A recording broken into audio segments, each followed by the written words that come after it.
नमस्कार, मी सुवर्णा धानोरकर. बुलेटिनमध्ये आपलं सगळ्यांचं स्वागत. सुरुवातीलाच बातमी आहे उपमुख्यमंत्री अजित पवार यांच्याबाबतची. अजित पवारांची नाराजी अजूनही कायम आहे का, असा सवाल उपस्थित होतोय. अजित पवारांचे आजचेही शासकीय कार्यक्रम राखीव ठेवण्यात आले. अजित पवार यांनी त्यांचा वेळ राखीव ठेवण्यात आलेला आहे. काल अजित पवार कॅबिनेट बैठकीला अनुपस्थित राहिले.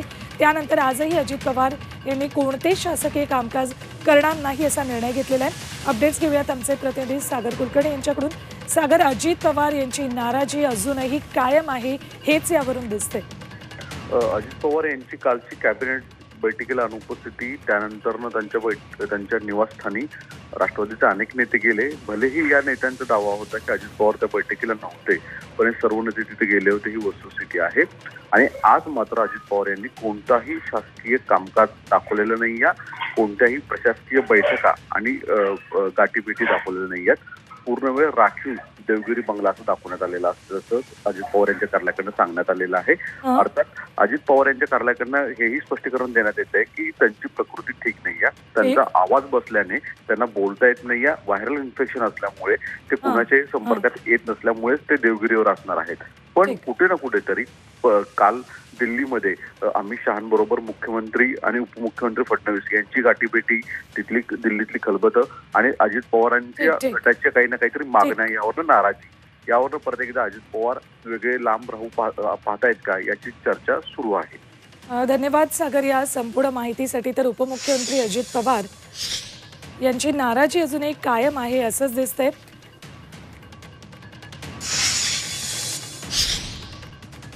या संदर्भातली आणखी एक महत्त्वाची अपडेट आपल्यापर्यंत येते.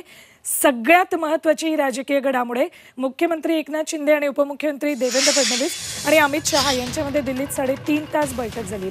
राज्यातल्या राजकीय घडामोडी तसंच अजित पवारांच्या नाराजी नाट्याबाबत या बैठकीत चर्चा झाल्याची माहिती आहे. यासोबतच मंत्रिमंडळ विस्तार, आरक्षण आणि आमदार अपात्रतेवर चर्चा झाल्याची माहिती सूत्रांनी दिली.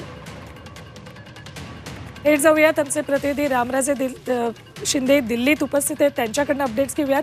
राम, नेमक्या महत्त्वाच्या मुद्द्यांवर चर्चा झालेली आहे, पण यातून तोडगा निघणार आहे का?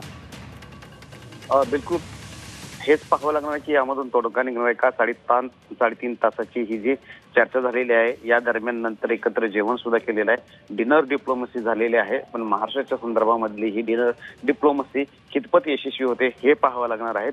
महत्वाचे 5 ते 6 मुद्दे होते. मंत्रिमंडळ विस्ताराचा मुद्दा होता, कारण रखडलेला आहे आणि करणं गरजेचं आहे. पालकमंत्री नेमणूक की ज्यावरून अजित पवार नाराज आहेत. 3 जिल्ह्यामध्ये रायगड, सातारा आणि पुणे इथले पालकमंत्री पद द्यावं अशी मागणी त्यांच्याकडून करण्यात आलेली आहे. आणि त्याचबरोबर निधी वाटपाचा सुद्धा प्रश्न आहे की जे एनसीपी आमदारांना झुकतं माप दिलं जातं, त्याच्यामुळं सुद्धा अजित पवारवर काही जण नाराज आहेत. अपात्र आमदारांच्या संदर्भाचा मुद्दा पण आहे, त्याच्यावर निर्णय होणं बाकी आहे. तर या सगळ्याच मुद्द्यावर जी आहे ती चर्चा झाल्याची माहिती आपल्याला मिळते. धन्यवाद राम संपूर्ण माहितीसाठी.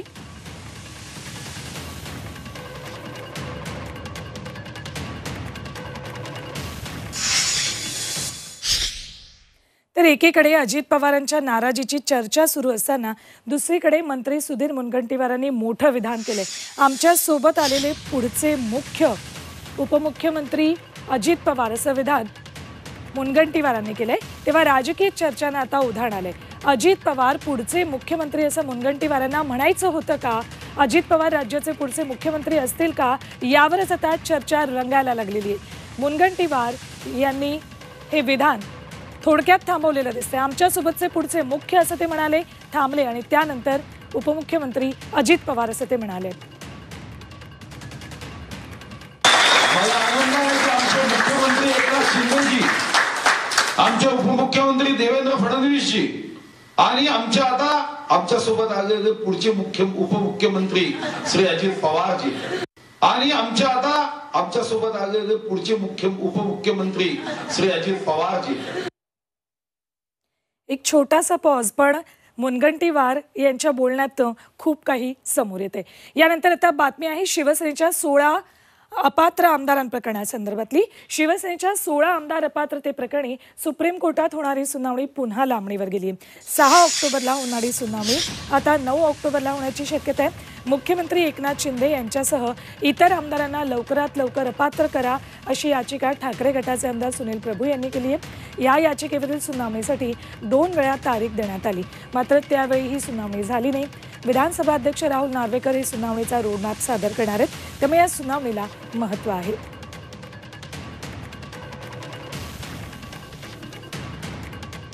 तर आणखी एक महत्त्वाची राजकीय घडामोड ती म्हणजे राज्यपाल नियुक्त विधान परिषदेच्या 12 आमदारांसंदर्भातली. या संदर्भात महायुतीचा अंतिम फॉर्म्युला ठरल्याची माहिती सूत्रांनी दिली. या फॉर्म्युलानुसार भाजपला 6 जागा, राष्ट्रवादीच्या अजित पवार गटाला 3 आणि शिवसेनेच्या शिंदे गटालाही 3 जागा देण्यावर सहमती झाली आहे. विधान परिषदेच्या राज्यपाल नियुक्त जागा भरण्याबाबत हालचालींना आता वेग आलेला आहे.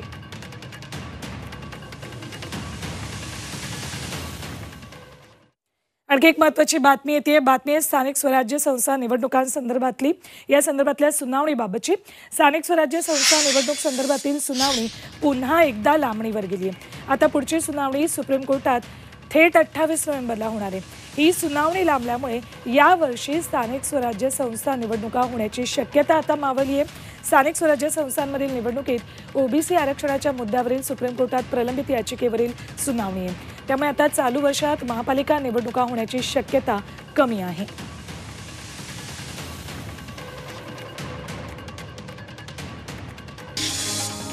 यंदा एक ब्रेकिंग न्यूज आहे. सिक्कीममध्ये ढगफुटी झाली आहे. सिक्कीमच्या लाहोन तलावात अचानक ढगफुटी झाली आहे, त्यामुळे तिस्ता नदीला महापूर आलाय.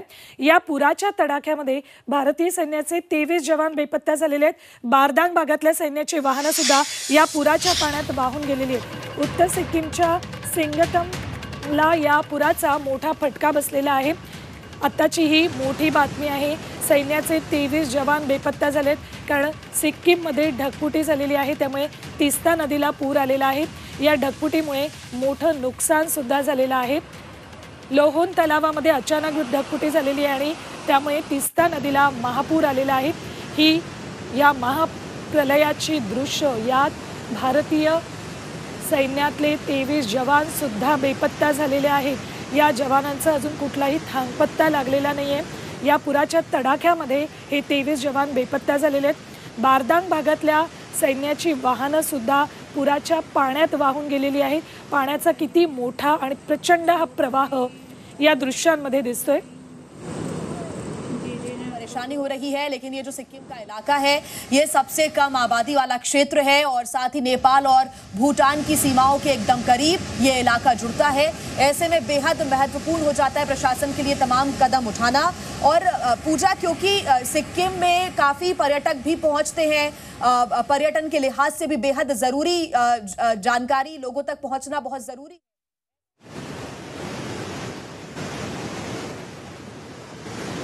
सिंगतमला या पुराचा मोठा फटका बसलेला आहे. या भागात प्रचंड पाण्याचा प्रवाह वाहतोय.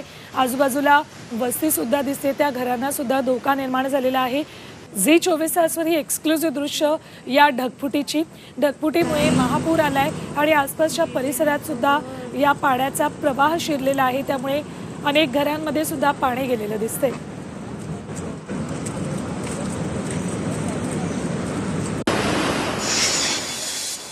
जर तुमच्या घरात लहान मुलं असतील तर काळजीपूर्वक ही बातमी बघा.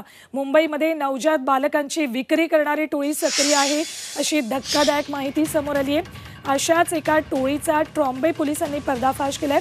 मुंबईच्या गोवंडी शिवाजीनगर परिसरात अनधिकृतपणे नर्सिंग होम थाटून गर्भवतींना पैशांचा आमिष दाखवून बाळांची विक्री केली जात होती. याची माहिती पोलिसांना मिळताच पोलिसांनी सापळा रचला आणि एजंट महिलांसह बोगस डॉक्टरलाही अटक केली.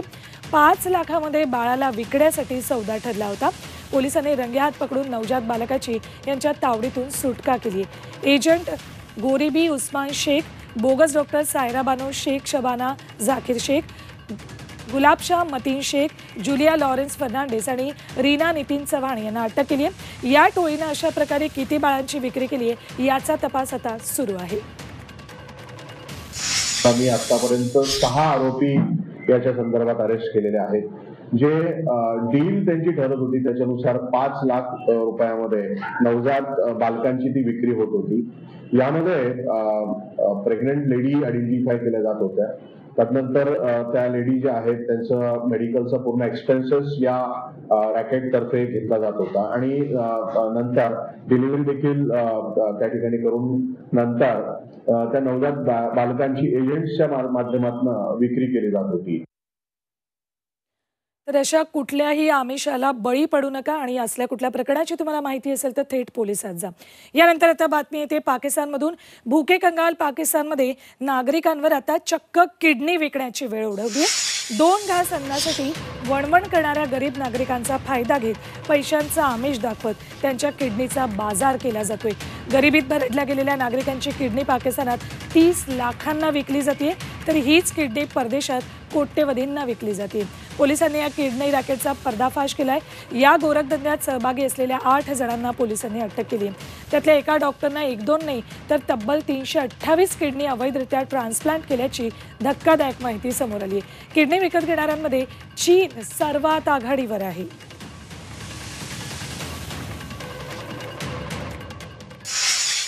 नंतर एक मोठी बातमी येते। अजित पवार गटाला लवकरच पालकमंत्रीपद मिळणार असल्याची माहिती सूत्रांनी दिली आहे। शिंदे फडणवीसांच्या दिल्ली दौऱ्यात याबाबत चर्चा झाल्याची माहिती आहे। पालकमंत्रीपदावरून निर्णय झालेला तिढा आता लवकरच सुटणार आहे। अजित पवार गटाची नाराजी दूर करणार असल्याची माहिती सूत्रांकडून मिळते। आता अजित पवार गटाला लवकरच पालकमंत्रीपद मिळणार असल्याची माहिती झी24 तासला सूत्रांनी दिली। थेट जाऊयात आमचे प्रतिनिधी गणेश कवडे यांच्याकडून अपडेट्स घेऊयात।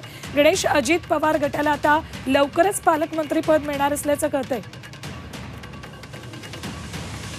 उपमुख्यमंत्री देवेंद्र फडणवीस हे दिल्लीमध्ये जाऊन एक महत्वाची बैठक आहे ती पार पडली आणि या बैठकीमध्ये अजित पवार नाराज असल्यामुळे यावर देखील चर्चा झाली आणि अजित पवार गटाला पालकमंत्रीपद अद्यापही मिळालं नाहीये। त्यामुळे यातल्या काही जागा आहेत, या जागेंचा तिढा आहे तो सुटला आहे, तर काही जागा अद्यापही तिढा सुटलेला नाही। मात्र त्यावर लवकरात लवकर आता हा निर्णय घेतला जाईल आणि याच्यानंतरून अजित पवार गटातील जे काही मंत्री आहेत या सगळ्या मंत्र्यांना पालकमंत्री पदाची आहे ती जबाबदारी दिली जाणार आहे। त्यामुळे अजित पवार गटाची कुठेतरी नाराजी दूर करण्याचा प्रयत्न आहे तो शिंदे आणि फडणवीस यांच्याकडून केला जाताना पाहायला मिळतोय। एक धन्यवाद गणेश संपूर्ण माहितीसाठी।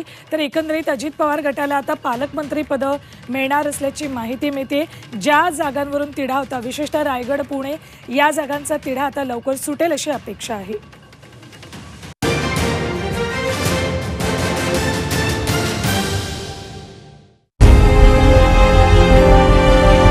विकासाचा ध्यास म्हणजे